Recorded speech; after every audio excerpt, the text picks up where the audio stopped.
If meme culture and a face-off between two films can become a movement, this weekend of the Barbenheimer battle was one such occurrence where people collectively went to the movies and celebrated films that were diametrically opposite to one another in treatment and who they communicated to. I sat in a packed theater with men, boys, women, girls, families, and so many who dressed in pink for the occasion that it literally felt like people had lined up for their favorite artist's concert. Barbie as a film has generated polarizing reactions, those who absolutely resonate with the commentary and themes it wanted to explore, and on the flip side, those who think its messaging is anti-men and problematic. While I don't agree with either of those extreme sentiments and think that Barbie got most of its elements right on point, I thought it was important to do a deep dive regarding the film and discuss it with all of you in the comments below. The film, directed by Greta Gerwig, which is the best performing film of 2023 this past weekend, focuses on Barbie, played by Margot Robbie, who lives in the utopian world of Barbie Land, where all the positions of power are held by Barbies, and the Kens in this world identify their lives as only being catered to grabbing the attention of Barbies. When the stereotypical Barbie played by Margot seems to malfunction, she has to go to the real world and try and understand what her owner may have gone through, as her turmoil is directly affecting her life in Barbie Land. The escapades and reality check that Barbie and Ken get in the real world and in Barbie Land, specifically focusing on the social structure of each world, is the basic premise of this film. Here's me telling you the good and bad aspects of the film so that you guys know why the world is either celebrating the film or is up in arms raging about its messaging. The underwhelming aspects. Will Ferrell and physical comedy. If there is one actor who has impeccable comic timing and has been relevant for several decades in Hollywood, it is Will Ferrell. With years of experience with sketch comedy on SNL and the classics like Step Brothers and Talladega Nights, the man is a legend, and I anticipated his integration to absolutely be hilarious in Barbie. Sadly, the sequences that produces the most crickets in Barbie includes all the scenes with Will Ferrell, who plays the head of Mattel Corporation, which has a board of all white men. What's even off from a tonality perspective is that Will almost possesses the same zany and over-the-top characteristics as if he is from Barbie Land versus the real world. He is portrayed as a dimwit and is so obnoxious with his takes and physical comedy that it actually looks like he is straight out of a Cartoon Network episode. The contrast between Barbie Land and the real world becomes blur when the people from the real world itself mimic such cartoonish qualities. And this is true especially for the physical comedy and the chase sequences, where Will Ferrell and his crew is portrayed to be so mind-numbingly dumb that I wondered whether Will was just given free rein to improvise as much as possible and they just let it fly.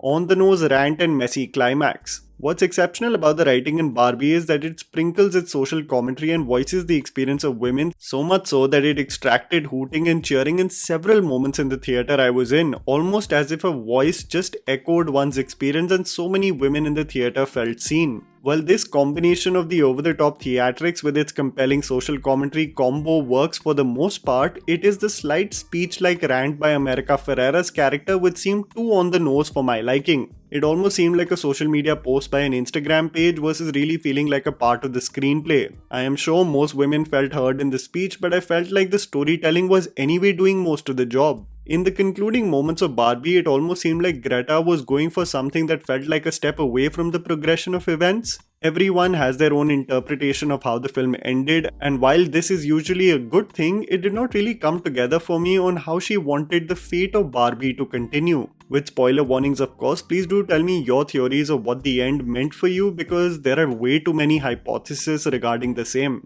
The good. Production design and vision. The film visually literally seems like a dollhouse come to life, and I can imagine just the event and giddiness the women in the theater may have felt when they saw the colors pop up on the big screen. The visual representation of Barbie Land really is impressive, and it's the vision of Greta Gerwig that needs to be commended, because she really did pitch a crazy concept that would have been rejected by production companies obsessed in mostly delivering high-octane action films. And she left no stone unturned in making sure that the storytelling is not frivolous to the point of being forgettable and is not esoteric enough to alienate a wider demographic of people. What's crazy is that of the people who did see Barbie, especially women who came with their daughters or nieces believing that they're just going for a fun film, taking the young ones with their peers dressed in pink, the older demographic actually through this film felt more seen than anyone. And it really has to do with the smart marketing that doesn't restrict the film to only cater to a small pool of people. You come in thinking that this is going to be a light fun film, and many women came out sobbing in several instances, and that's genius in my opinion.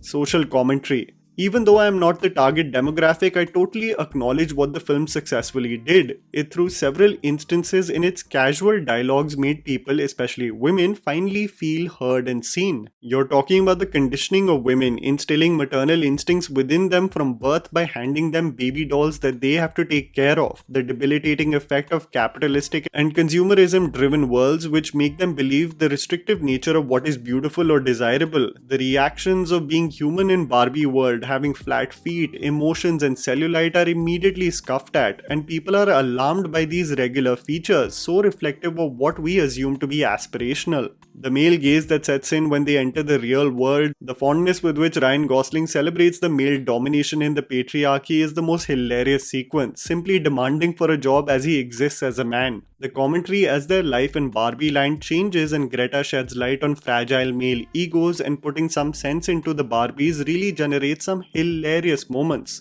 There was a Snyder Cut and Godfather gag that really left me in splits. Not to forget the Pride and Prejudice gag and a Helen Mirren voiceover that developed the craziest cheers and laughs in the theatre.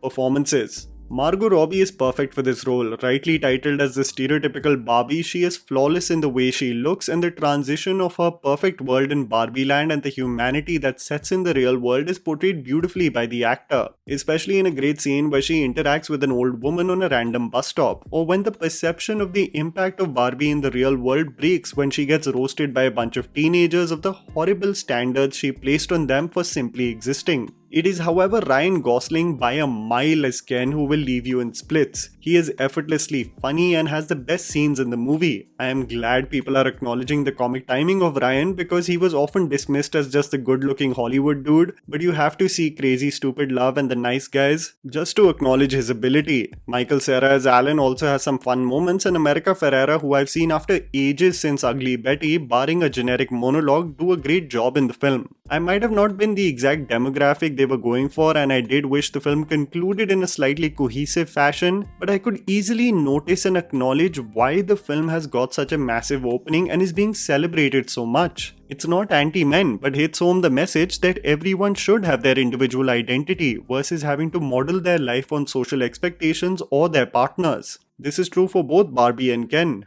Despite all the noise, it was fun, and I don't think many people are mentioning just the feat of the numbers it has done on the weekend. The box office really is running wild for this one. And that was the video, guys. Write down in the comments below what you thought about Barbie. Please don't forget to follow me on Instagram, the handle's right in front of you. Follow me at JammyPants4. Also, please support us by smashing the like button and subscribing to our channel for weekly content ahead. Thank you for watching.